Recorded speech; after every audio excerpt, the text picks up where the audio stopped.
Hello, welcome back as we get started on Boethius's The Consolation of Philosophy. Now, this is an incredible text. I've read it roughly once a year for the last probably 10 years or so at this point. It's probably the book that I've read the most. Definitely one of my top 5 books of all time. And that says a lot because I've read a lot of books. But I think that there's just so much medieval wisdom packed into these pages. Now, I'm not going to spend a lot of time getting into the historical background because, honestly, that's just something that you can find elsewhere. You don't need me to lay that out for you, but I did provide a video in the course in this week's module that goes over the historical context really well. And so if you're not already very familiar with the period of time that surrounds the fall of Western Rome, then definitely take a look at that video. It does a great job of setting it up and leading us into Boethius' historical context. But most directly to the point, Boethius is living in the city of Rome, and it's being governed by the Ostrogothic king Theodoric. Well, even though the barbarians are in charge, they're still keeping the basic infrastructure of Rome in place. And so the Roman Boethius, the philosopher, the senator, the consul, in fact, even a personal advisor for a time to King Theodoric, this is a guy who has lived his life according to virtue, according to Christian faith, holding true to Nicene Trinitarian orthodoxy, despite the fact that his Ostrogothic king is an Arian, because the Germanic peoples, in large part, were converted when the Roman Empire was Arian itself. And so, the Arian Romans send out these missionaries to the Germanic peoples, convert them to Arian Christianity. Well, eventually Rome comes to adopt Nicene orthodoxy. They affirm the Trinitarian nature of God. They say that Christ is indeed of the same substance as the Father.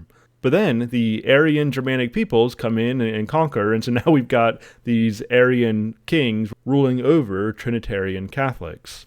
But nonetheless, Boethius seemed to be doing okay for a time, but eventually, after rooting out some corruption and making some enemies, Lady Fortune seemed to have turned on him, as he was falsely accused of conspiring with the Roman Emperor in the East, which we would now usually call Byzantium. Right? He supposedly was conspiring with the Roman Emperor in the East in order to get them to come and invade Italy and essentially reincorporate Italy into the empire. And then also, just to add to the charges, he was also accused of witchcraft and some occultish things like that.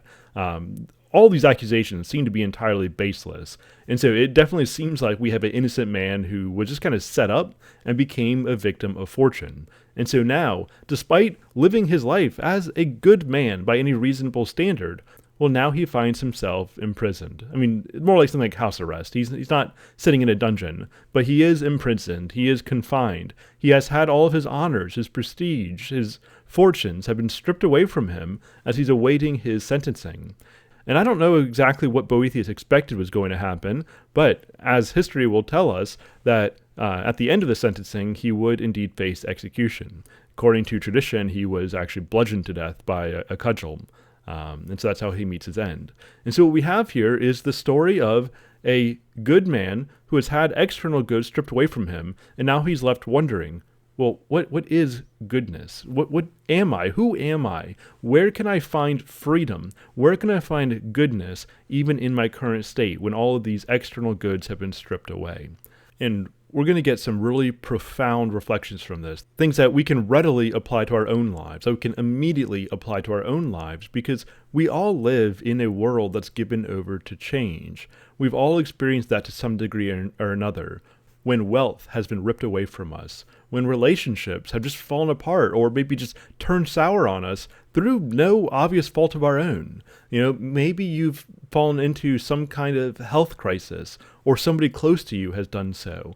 And the natural response is to be wondering, where is the goodness of God in this? What even am I when this value structure that I built my life around has now been ripped away? I've lost some fundamental existential pillars to my life. What still stands? And so these are perennially human questions. These are perennially Christian questions, right? We even see these kinds of questions in Scripture.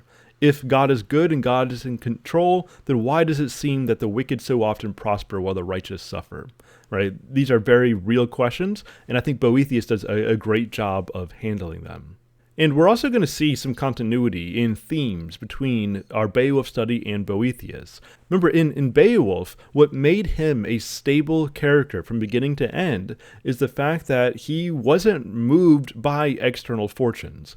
This is somebody who was always presently minded. He rebukes Hrothgar for being overly concerned with the past and tells him to bear his present concerns, the idea being that all you ever have is the present. The only thing you ever have to decide is your response to present fortune. You decide how you relate to fortune, whether it be good or whether it be bad. But fortune can never make you into a victim. Only you can do that. And so we see this implicitly throughout Beowulf's story. We're going to see it explicitly in Boethius' story. And so there's some strong continuity in themes here. Boethius is just going to take these themes and be more precise with them, be more explicit with them, seeing as this is more of an explicitly philosophical text, whereas Beowulf was more of an implicitly philosophical text. Now, I want to spend the rest of this introduction talking about a few texts that might be helpful to you. Actually, first starting with just talking about translations of the Consolation of Philosophy. First, we have my favorite edition, which is the Penguin edition here. This is the first one that I read about a decade ago, and this is the one that is all marked up for me, pages bent. It's got some signs of wear on it, but I think that's what a good book should look like after a few years. Well, I really like this edition. I feel like the language really is aesthetically fitting of the material. I feel like even the prose sections have the right poetic heart to them, that you feel like this is coming from an impassioned man who desperately is in search for the truth. He's in search for the beautiful. He's in search for the good. And I feel like that just flows from the language really well here, both in the prose as well as in the poetry. And so just on a purely aesthetic level, this is the favorite edition that I have looked at, favorite translation I've looked at. Now, another way you can go with this is the Oxford World Classics edition. But frankly, I mean, I've looked through this a good bit, and I just don't like it as much. I feel like they try to make the language a little bit too modern. It feels like a more dynamic translation where they're trying to connect with the modern audience more, and I feel like in so doing they lose some of the substance. The prose loses its poetic value. In fact, even the poetry I think loses something as well. For one thing, they make the verses rhyme, which to me tells me that they're probably being a little bit fast and loose with the translation by looking for rhyming words, making that a priority. But I actually think that despite the fact that they try to add some rhyme, they try to make it more palatable to what we might expect from poetry in the modern era. I actually think that they loses some of this poetic value. It loses some of its substance, some of its power. And so I'm just not very impressed with this edition, but it's another way that you can go if you want to. Now, for something a little bit more unconventional, perhaps, there is a translation from the Old English edition of Boethius that's put out by the Dumbarton Oaks Medieval Library. Now, this is really interesting. And so this is the translation that came into Old English, supposedly by Alfred the Great, the 9th century Anglo-Saxon king. But whether it was translated by his hand or at least closely associated with him, it's really interesting because Alfred or whoever translated this into Old English did take some creative license in the translation. And so there are some substantial changes made here. For example, Lady Philosophy becomes recast as the masculine wisdom, which may be an attempt to further link this guide with Christ. That is my assumption there. And again, we see that this edition tamps down some of the classical pagan references that the Latin version gives us and makes it a little bit more explicitly Christian. And so it's just really interesting to see how they wanted to translate not just the words, but translate some of the ideas into Anglo-Saxon sympathies. And so it's really interesting to look at. I don't recommend making this your sole translation to read, but it's really interesting to read alongside a more conventional translation from the Latin. It's really nice. This edition comes with a nice ribbon bookmark. You've got the Old English on one side, you've got Modern English on the other, and so it's definitely something worth adding to your library and reading alongside or reading after you read one of the more conventional translations from the Latin. And so definitely interesting to take a look at that. Now, another text that I do recommend to you is Joshua Gibbs' How to Be Unlucky, Reflections on the Pursuit of Virtue. Joshua Gibbs is a classical instructor of literature, and he has just a lot of great reflections on here as he really reflects on a number of things, but he really uses the Consolation of philosophy as his framework. He keeps going back to it again and again and discussing how to be unlucky, right? How to untether yourself from the idea of luck and how to maintain stable virtue despite changing fortunes. And so very much a Boethian theme there. Now, if you are an educator in some form or another, whether you teach at a classical Christian school, you're a college instructor, you have some kind of teaching role, maybe in a church setting, then this gets a double recommendation from me because he often will apply these lessons to pedagogy in particular, to how we construct lessons, how we teach, the relationship that we should have with the classroom, with students. And so this is a good recommendation for everybody, but if you are a teacher in some capacity, it gets double recommendation, definitely pick this up. Next, we have The Discarded Image by C.S. Lewis. Now, this is an exploration of medieval and Renaissance literature in order to pull out something like the worldview, the way that the medievals especially, as well as the early Renaissance figures, the way that they viewed the world, viewed the cosmos and their place therein, their approach to learning, their approach to virtue, their approach to kind of what it means to be human. Now, if you're not already very familiar with medieval and Renaissance literature, then a lot of this can be very overwhelming. It's definitely not one of the easier Lewis texts to read, but it is good, and it is worth reading through.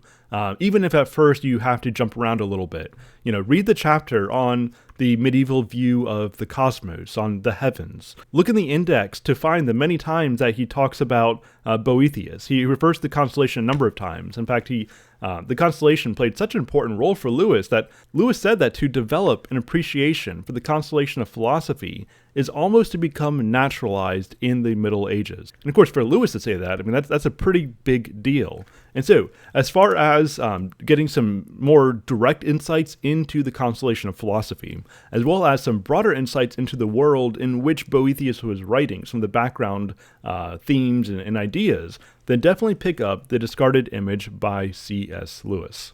And also, because I think it would be helpful, I am going to include a portion of the video that I did for Out of the Silent Planet in the C.S. Lewis course that deals with the medieval view of the cosmos. And because Boethius is going to make some references to these cosmological ideas. And so it would be helpful if you weren't in that course. I know a number of you were in that course, but if you weren't, I think it would be helpful to get that framework to catch some of what Boethius is doing. And obviously we'll talk about that more as we go through the text.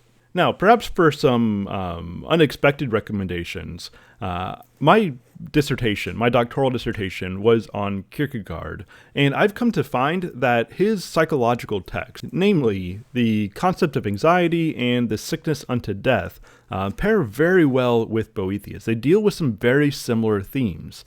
Now, these are notoriously difficult texts to just jump right into.